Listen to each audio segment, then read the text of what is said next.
বৌমা, বৌমা। হ্যাঁ মা, বলুন। মিতা রান্নাঘর থেকে দৌড়ে ছুটে আসলো। কি ব্যাপার? তুমি জানো না আমার যে রোজ সকাল 8টার মধ্যে চা চাই? তাহলে আজ কেন এত দেরি? না মা, আসলে আপনার জন্যই চায়ের জলটা বসিয়েছি, চা পাতা দিয়েই নামিয়ে আনছি। একটু অপেক্ষা করুন। মিতা দৌড়ে রান্নাঘরে আসলো। এবার চায়ের কাপটা হাতে নিয়ে যেতেই বলল, এই যে মা, আপনার চা। আজ একটু দেরি হয়ে গেল। আসলে আজ ঘুম থেকে উঠতেও আমার বড্ড দেরি হয়ে গেছে। এত দেরি করে ওঠো কেন, যেখানে সময় মতো সঠিক কাজই করতে পারো না? শাশুড়ির মুখে এমন কথা শুনেও মিতা একটু অস্বস্তি বোধ করলেও মাথা নিচু করে একটা প্রণাম করে নিল। এ কি, আবার প্রণাম কেন সকাল সকাল? হালকা কষ্ট বুকে চেপে বলল, না না, সেরকম কিছু না, এমনি। আর মনে মনে বলতে লাগলো, প্রত্যেক বছর এদিনে মায়ের পা ছুঁয়ে প্রণাম করি। আজ তো মা সামনে নেই, তাই না হয় আপনাকেই প্রণাম করলাম। এমন সময় কাজের দিদি বলে উঠল, বৌদি আজ কি রান্না হবে? তুই তরকারিগুলো কেটে রাখ, আমি স্নান সেরে এসে রান্না চাপাচ্ছি। অমন সময় শাশুড়ি বলে উঠল, না না, আজ আর তোমায় রান্না করতে হবে না, আজ সমস্ত রান্না আমি নিজেই করব। শাশুড়ির মুখে এমন কথা শুনে মিতা হালকা মুচকি হেসে ভাবল, হয়তো মায়ের মনে আছে আজ যে আমার জন্মদিন। এও ভাবছে প্রত্যেক বছর এদিনে মা আমাকে কত রকম খাবার রান্না করে খাওয়াতো। সারাদিন ওই বাড়িতে আমাকে নিয়ে কত রকম মাতামাতি লেগে থাকতো। কেন মা, আমি রান্না করছি তো, সব দিন তো আমি করি। আপনার না হলে আবার পায়ে বাতের ব্যথাটাও যে বেড়ে যাবে। জানি আমি, কিন্তু সে তো আর খাওয়ার যোগ্য হয় না।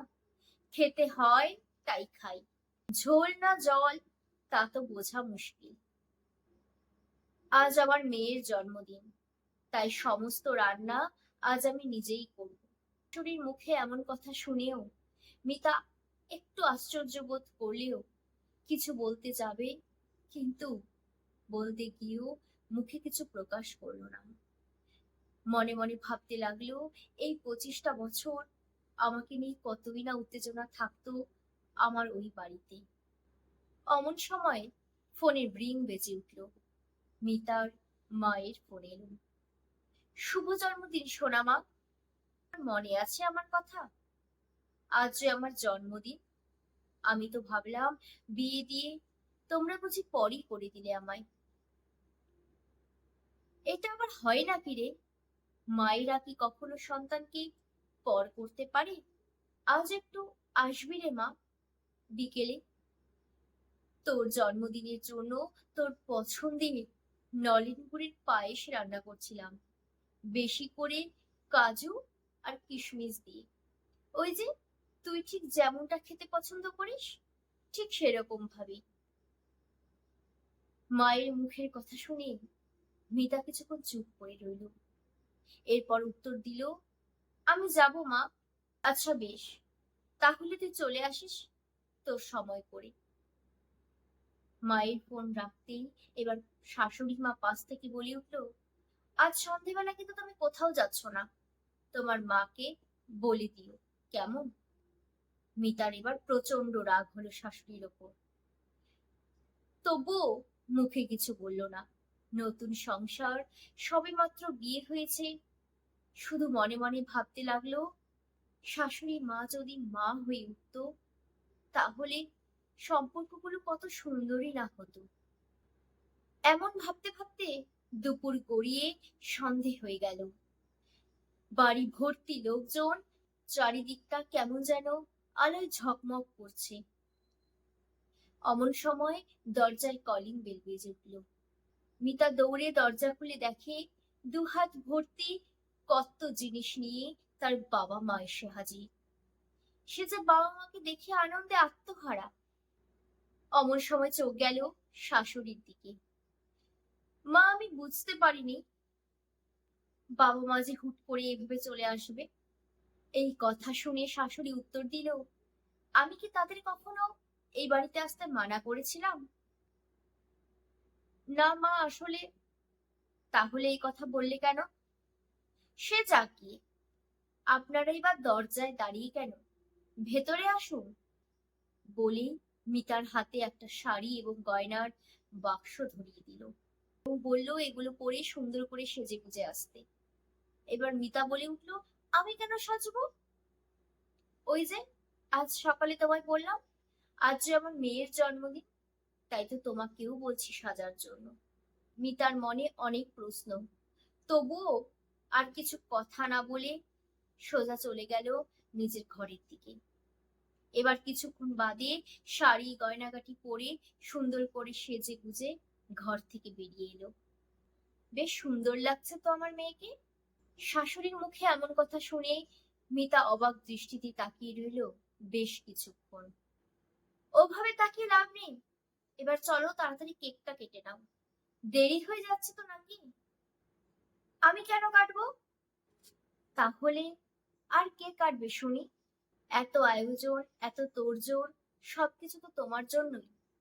ওই যে আজ সকালে বলেছিলাম, আজ যে আমার মেয়ের জন্মদিন। শাশুড়ির মুখে এমন কথা শুনে মিতার দু চোখ ছলছল। এবার শাশুড়ি বলছে, শুনেছিলাম ছেলের মুখে তুই নাকি বড়ই বোকা, আজ তা প্রমাণও পেলাম। আমার তো একটা মাত্রই ছেলে, তাহলে তুই ছাড়া আমার আর কটা মেয়ে আছে রে? মাথায় এটাও আসলো না? বয়সটা নামেই বেড়েছে, বুদ্ধি আদৌ হয়নি।